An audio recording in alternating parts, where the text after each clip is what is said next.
संसदीय क्षेत्र जहीराबाद के वरिष्ठ कांग्रेस नेता डॉक्टर उज्जवल रेड्डी ने पत्रकारों से बातचीत में बताया कि राज्य सरकार ने जहीराबाद में विकास कार्यों के लिए 80 करोड़ रुपए और मंजूर किए हैं। जहीराबाद के सबसे व्यस्त रेलवे गेट रोड के निर्माण कार्यों के लिए धन और चिकित्सा विभाग से जहीराबाद के लिए 3 और चेक सपनों और जहीराबाद मुग्रामपल्ली के लिए 3 विद्युत सब स्टेशनों की मंजूरी लागू की गई है। मुख्यमंत्री रेवंत रेड्डी के सफल प्रयासों के कारण कॉलेजों को राष्ट्रीय चिकित्सा परिषद द्वारा मंजूरी दे दी गई है, जिसमें प्रति कॉलेज 50 एमबीबीएस सीटें हैं। इस प्रकार सरकारी मेडिकल कॉलेजों में 200 एमबीबीएस सीटें बढ़ाई गई है, जिस पर तेलंगाना स्वास्थ्य विभाग के अधिकारियों ने बैठकता कर्मचारी बुनियादी सुविधाएं प्रदान करके 4 मेडिकल कॉलेजों की स्थापना को मंजूरी दे दी है। इस प्रकार प्रत्येक कॉलेज में 50 सीटों के साथ 200 और एमबीबीएस सीटें जोड़ी गई। राज्य के स्वास्थ्य मंत्री दामोदर राज नरसिम्हा चिकित्सा विभाग गरीब लोगों के बेहतर इलाज और इलाज के लिए दिन रात अपनी उत्कृष्ट सेवाएं दे रहा है।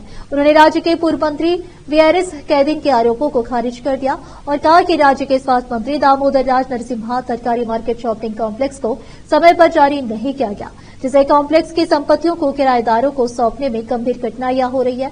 राज्य मंत्री दामोदर राज नरसिम्हा संपत्तियों और शेष लंबित बिलों के तत्काल निपटारे के लिए हर संभव प्रयास कर रहे हैं।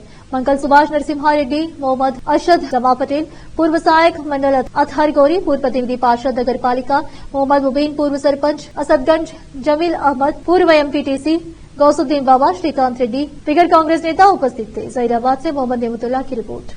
వినియోగాని కోసం ఇవాళ రేవంత్ రెడ్డి వచ్చి ప్రభుత్వ పైసలు నాకు వద్దు అని నా సొంత ఇంట్లోనే, ఆయన సొంత ఇంట్లో ఉంటుండే, ఇలా మీరు ఎవరైనాపై వెరిఫై చేసుకోవచ్చు, ఆయన సొంత ఇంట్లోనే ఉంటుండు. ఎందుకంటే ప్రభుత్వానికి ఇంకా పైసలు ఖర్చు కావద్దని. ఇవాళ ప్రగతి భవన్ తీసి ఏం చేసిండే, ప్రజా దర్బార్ చేసిండే, ప్రజలకు చెందిన ఆస్తి ఇది, ప్రజలే ఉండాలని చేస్తుండు. ఇది డిఫరెన్స్. ఏం డిఫరెన్స్ మనకంటే గత ప్రభుత్వానికి ఈ ప్రభుత్వానికి ప్రజలు గమనించాలి ఇది.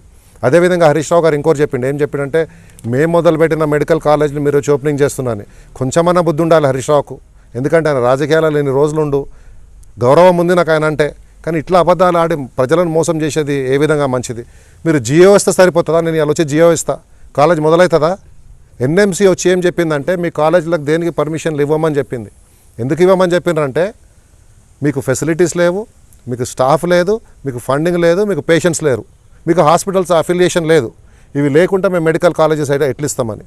ఇవాళ దామోదర్ రాజ నరసింహ గారి కృషితోటి ఆయన ఎన్ఎంసీ నేషనల్ మెడికల్ కౌన్సిల్ తోటి మాట్లాడి స్పెషల్గా ఒక ఉద్యోగ డ్రైవ్ పెట్టి ప్రతి హాస్పిటల్ను దాంట్లో ఫండ్స్ ఇచ్చి వీటిని మెరుగుపరిచి బెడ్స్ ఇంక్రీజ్ చేసి దాని తర్వాత దాన్ని ఏమంటారు, మన ఫెసిలిటీస్ క్రియేట్ చేసి, కొన్ని జాగాలో అయితే ఫెసిలిటీస్ కూడా లేకుండే ఫెసిలిటీస్ క్రియేట్ చేసి ఎన్ఎంసీ వాళ్ళు ఏమేమి అడిగినరో అన్నీ పూర్తి చేసి సెప్టెంబర్ 2024 వచ్చే వరకు ఇవాళ మీరు చూస్తుంటే ములుగు కానీ, నర్సంపేట కానీ, గద్వాల్ కానీ, నారాయణపేట కానీ, యాదాద్రి భువనగిరి కానీ, మెదక్ కానీ, మహేశ్వరం కానీ, కుతుబుల్లాపూర్లో ఇవన్నిట్లో ఇవాళ NMC national medical college council మనకు మెడికల్ కాలేజ్ అప్రూవల్ ఇచ్చింది. ఒక్కొక్క కాలేజ్లో సుమారు 50 సీట్లు పెరుగుతాయి, ఎంబీబీఎస్ సీట్లు. అంటే దాదాపు 400 సీట్లు పెంచిన ఘనత ఇవాళ దామోదర్ రాజ నరసింహ గారికి, రేవంత్ రెడ్డి గారికే దక్కుతుంది. ఇంత మంచి పనులు చేస్తుంటే ఓర్వలేనితనమో లేకుంటే దొరల అహంకారమో కానీ వాళ్ళ మాట్లాడే మాటలు వింటుంటే చాలా బాధేస్తుంది. అదేవిధంగా ఇంకో సబ్జెక్ట్ గురించి కూడా మాట్లాడిన వాళ్ళు హరీష్ రావు గారు. అంటే ఎన్ని అబద్ధాలు మాట్లాడుతుంటే చెప్తున్నా మీకు. జియో 33 గురించి మాట్లాడిండు. జియో 33 అంటే ఏంటంటే, ముఖ్యంగా ఇక్కడ 4 సంవత్సరాలు ఎవరైతే చదువుతుండ్రో వాళ్ళకు లోకల్ అఫిలియేషన్ ఇచ్చి వాళ్ళకి మెడికల్ కాలేజ్లో లోకల్స్ లెక్క ట్రీట్ చేస్తారని.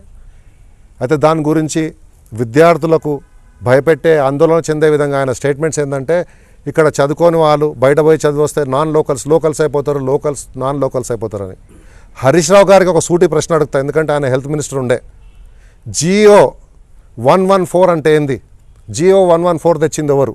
జియో 114 తెచ్చింది July 5, 2017లో హరీష్ రావు గారు తీసుకొచ్చింది ఈ జియోను. ఆ జియో ఈ జియో సేమ్, జియోలో ఏం మార్పు లేదు. గత ప్రభుత్వం చేసిందే, మేము దాన్ని కొంచెం మెరుగుపరిచి వాళ్ళు చెప్పినట్టే 4 ఏళ్ళు స్థానికత ఇక్కడ ఉన్న వాళ్ళకు లోకల్గా కన్సిడర్ చేస్తాము.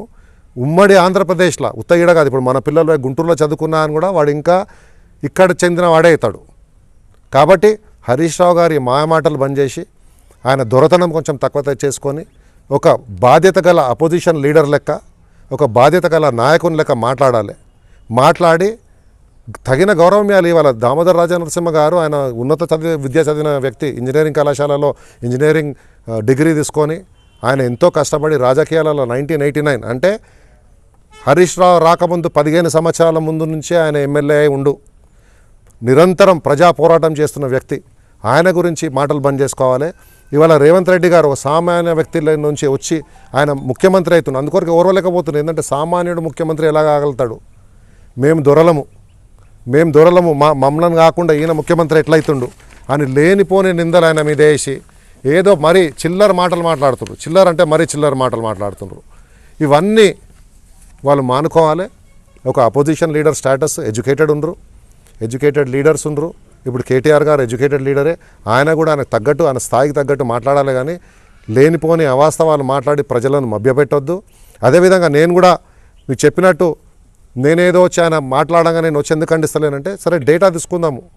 నేను అమెరికా నుంచే వచ్చిన, మాట్లాడాలంటే ఏవేవో మాట్లాడగలుగుతా కానీ మాట్లాడదలుచుకోలేదు. ఎందుకంటే డేటా ఉంది, మా దగ్గర డేటా ఉంది, మీతో షేర్ చేస్తా. ఇది పీడియాట్రిక్ డెత్ డేటా ఉంది, మా మెటర్నల్ మార్టాలిటీ రేట్ ఉంది, ఇవన్నీ డేటా ఉంది. డేటా లేకుండా మాట్లాడతలేను.